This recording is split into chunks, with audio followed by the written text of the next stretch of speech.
An adorable... Ew. Ew. I gotta do it again. My mustache is giving me... So I couldn't get Mario to host this episode. Mainly because I wasn't willing to try that accent for an entire day, and the video editing would have been difficult to say the least. I'll be happy if I don't have to refilm over and over because these mustaches keep falling off. Anyway, I waited until my birthday to see the Super Mario Bros. Movie. It marked 36 years since I was introduced to the red and blue plumber, who jumped on toadstools and turtles, gave a princess. But such damselian rescues are ideas and notions of a past that really don't have relevance these days. And I'm glad Nintendo agrees. Hi, I'm Dayglow80, and today I'm going to review the Super Mario Bros. Movie, albeit late, sharing some thoughts on the direction it took, and making some predictions of what we can see next from Nintendo Pictures.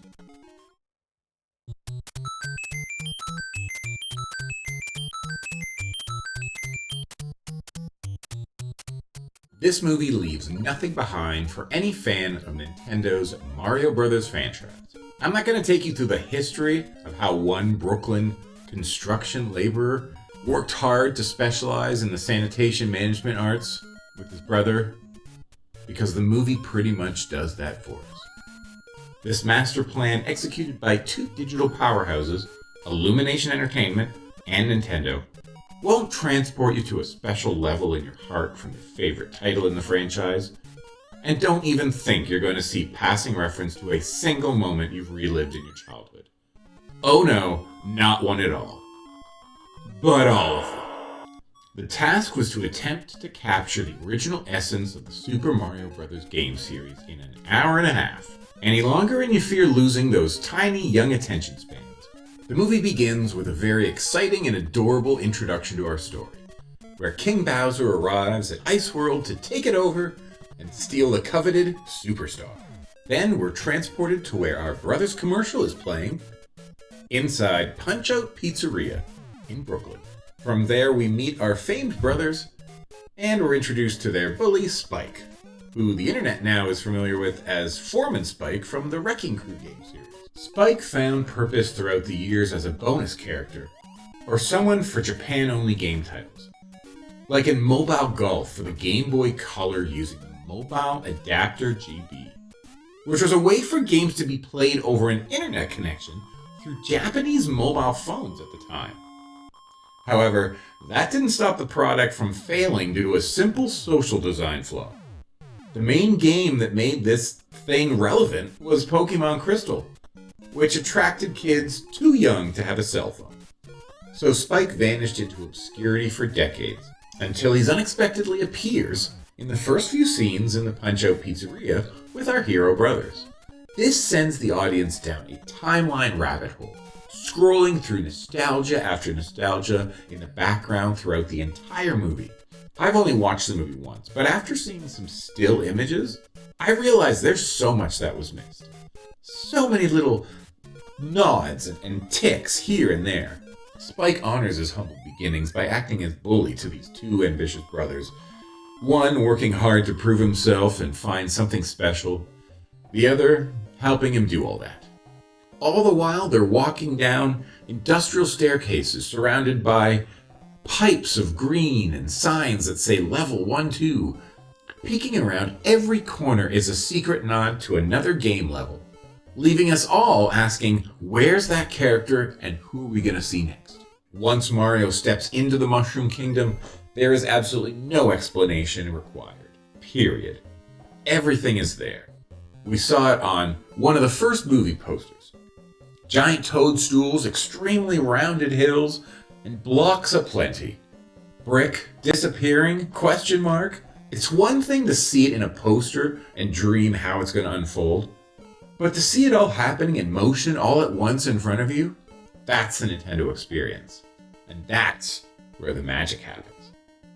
Chris Pratt, Charlie Day, Anya Taylor-Joy, and Michael Keegan-Keyes make a real impression bringing these characters to life. I think everyone did an amazing job, and Jack Black in particular gave Bowser that family-friendly attitude his character needed. From a franchise not known for any voice actors outside of Charles Martinet's signature woohoo, there was nothing to expect, and so what we got was perfect.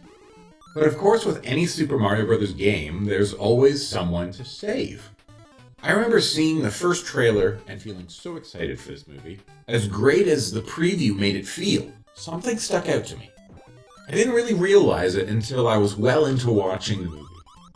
There's a scene where Mario tries to get into the Mushroom Kingdom for the first time. A Toad guard mockingly says to him, "Your princess is in another castle." An adorable, obvious nod to the end of each castle in the original Mario Bros. Video game. And that's when it struck me. I never questioned the plot of the movie to be Luigi as the one being kidnapped instead of Princess. Not for a second. It never occurred to me.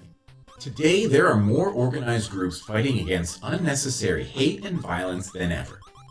A lot of that violence stems in one way or another from old traditions and ideas that don't really bear any weight in 2023. I know growing up, most of the violence and insensitivity that I was hit with the hardest came from the aggressive and stone-cold behavior of men trying too hard to be men. Traditional men, that is. I've come to terms with my testosterone, and I try to be aware not to allow it to dismiss anyone's feelings or opinions around me, and I don't look for opportunities to save my wife or become the manly hero in an altercation of some kind for my pride. Much like Anya Taylor-Joy's Princess Peach, I'm sure my wife would handle things herself, because you haven't seen my wife play Overwatch 2. She is very good. She gets very angry. Until I played Luigi's Mansion 3, I thought Luigi to be just a big clumsy dingus. He was just Mario's lanky brother who could jump higher. I'm glad he was the one to be captured. Like, not even on purpose, but by accident, like his dingusy dignus self does. But his capture was just lumped up into everyone else's capture. So ultimately, it's just Mario who's out to save Luigi, our dingus damsel. Everyone else wants to save the universe, and Peach really doesn't want to marry Bowser. So it's not like we haven't seen this change in movies before. Remember Brave, or Frozen, or Turning Red. What the Super Mario Bros. Movie does in this regard is take a traditional story of boy saves girl and updates the message seamlessly. That no matter what obstacles our society faces, we all have an important part to play to move it forward. We all have the potential to be super. The Super Mario Bros. Movie is the first movie that made me so comfortable to be just me. I watched that movie and at times forgot my age completely. I felt like I was 7 from the first coin sound to seeing Mario in a catsuit, to hearing Charles Martinet voice a couple of Mario's family members. This movie is a 5-star recipe for fun, wholesome nostalgia, and a great story about friendship. I have to see this movie again. Like, really soon. I guess if I was to give this movie a traditional rating, I'd give it 2 mushrooms and a blue shell. The movie made me feel super, and it blew my mind. In recent articles, it's been reported that the Super Mario Bros. Movie just made $1 billion worldwide. Shigeru Miyamoto has no doubt that more films will be on the horizon from the newly formed Nintendo Studios. However, it's also noted that animated films take far longer to work on than live-action productions and can take numerous years to make due to the level of detail in all of them, as observed by comicbook.com's Cade on April 21st. If this movie has shown us nothing else, it's massive amounts of detail. What this means is at this moment, the next success story is being written. So what production should they work on next?